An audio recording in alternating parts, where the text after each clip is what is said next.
The Virginia Museum of Fine Arts is completing construction on an expansion that will almost double its gallery space, a transformation that Chief Communications Officer Suzanne thinks will bring Richmond a little recognition. And when we reopen, we will have a position among the top 10 comprehensive art museums in the country.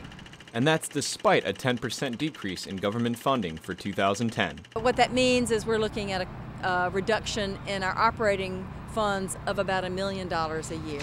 And museum patrons, like Maureen Baxter, are becoming disappointed. It's a sad commentary that there's so little money and so much is needed. But that's only part of the budget cuts for art.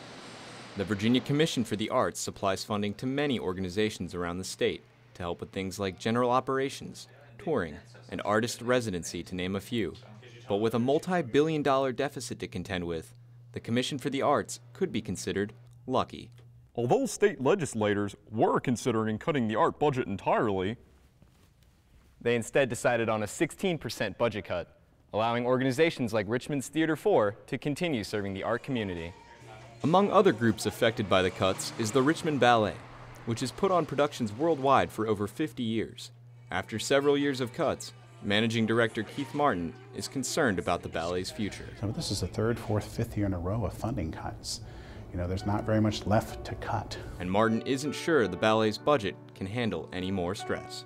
When you say that our budgets have been cut to the bone, that's not even stating it accurately. Our staff, our budgets are so lean they're almost anorexic. At some point, we're going to reach a line where below that line we won't exist. Martin says that to stay above that line, they will have to increase ticket prices.